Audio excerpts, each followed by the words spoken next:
Assalamualaikum warahmatullahi wabarakatuh. Alhamdulillahilladzi anzala ala abdil kitaba wa lam yaj'al lahu iwaja. Asyhadu an la ilaha illallah wahdahu la syarikalah wa asyhadu anna Muhammadan abduhu wa rasuluh.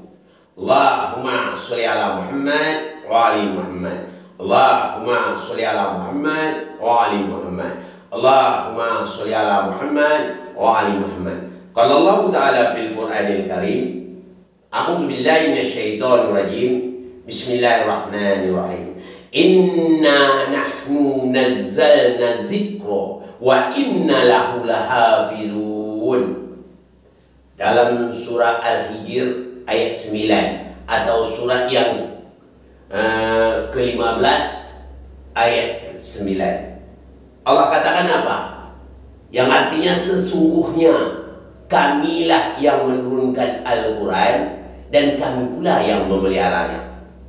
Jadi kita harus yakin Al-Quran itu diturunkan oleh Allah lewat Rasul dengan perantara malaikat Jibril untuk manusia. Jadi untuk keselamatan manusia itu gunanya Allah menurunkan Al-Quran. Nah, jadi di sini kita yakin bahwa Al-Quran itu merupakan suatu kitab suci yang dijaga oleh Allah Subhanahu wa Ta'ala. Kalau sudah Allah yang menjaga kitab suci, pastilah kitab suci terjaga daripada pemalsuan, dari penodaan dari manusia manapun. Tidak akan bisa. Kenapa? Allah yang menjaga langsung kitab suci tersebut. Oleh sebab itu, marilah kita bersama-sama kita memahami ayat-ayat Al-Quran tersebut. Gunanya apa? Guna Al-Quran itu membeda bagi yang hak dengan yang batil. Kalau kita tanpa Al-Quran, berarti amal kita berartinya batil, tidak benar. Jadi untuk menunjuk yang benar dengan yang salah, Al-Quran itulah pembedanya. Dalam bahasa lain disebut Furqan. Jadi Al-Quran itu disebut juga namanya Furqan, pembeda antara yang hak dengan yang batil. Itulah Al-Quran. Jadi kita seyakin-yakinnya Al-Quran ini merupakan kitab suci yang dijamin oleh Allah keasliannya, tidak bisa dinoda oleh siapapun. Oleh sebab itu, marilah kita sama-sama mempelajarinya sehingga kita berada atas jalan yang benar. Dalam ayat lain Allah juga katakan yang bunyinya la ya'tihil batilu min baini yadayhi wala min qalbihi tanzilun min hakimun hamid. Allah katakan tidak akan bisa mendatangi yang batil terhadap Al-Quran. Tidak bisa didatangi yang batil terhadap Al-Quran, baik datangnya dari hadapan maupun dari belakang. Walaupun dari dahulu hingga sekarang. Dari dahulu hingga sekarang bahwa Al-Quran itu terjamin oleh Allah Subhanahu wa Ta'ala, tanzilun min hakimin hamid, kata Allah, diturunkan oleh yang maha bijaksana lagi maha terpuji. Jadi Al-Quran ini terlindung itu. Jadi kalau Al-Quran ini tidak bisa dinoda, tidak bisa ditambah ayatnya, tidak pula bisa dikurang, karena dia telah terjaga oleh Allah Subhanahu wa Ta'ala. Jadi kita kalau ingin berada atas jalan yang benar, jangan cari yang lain, carilah Al-Quran ya, sebagai pembeda antara yang benar dengan yang salah. Sebagaimana yang dinyatakan Allah di dalam surah Bani Israel ayat 81 yang bunyinya, wa qul ja'al haqqu wa zahaqqal batilu innal batila kana zahuqa.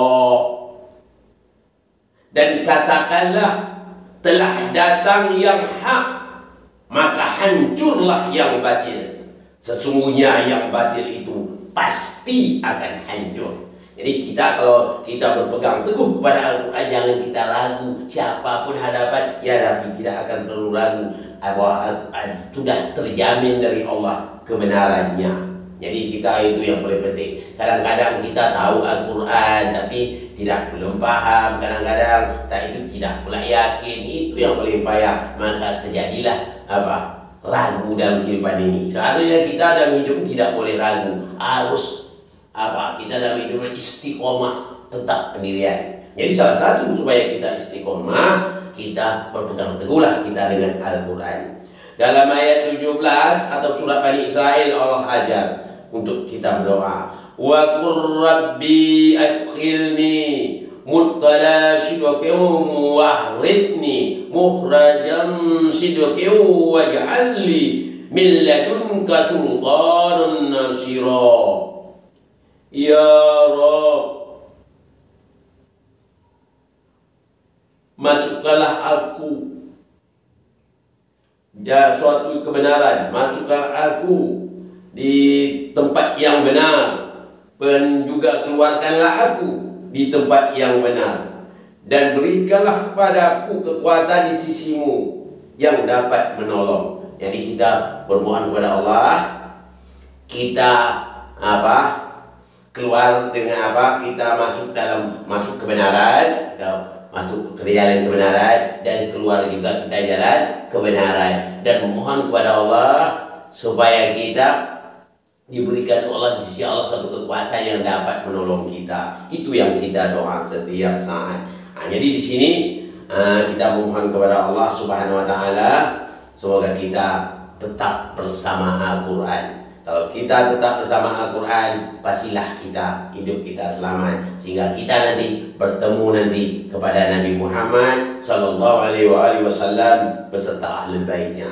Marilah dari sekarang kita mendalami Al-Quran. InsyaAllah kita semua akan selamat. Ini saja yang dapat saya sampaikan pada kesempatan ini. Mohon maaf dari segala kekurangan. Wabillahi taufiq wal hidayah. Assalamualaikum warahmatullahi wabarakatuh.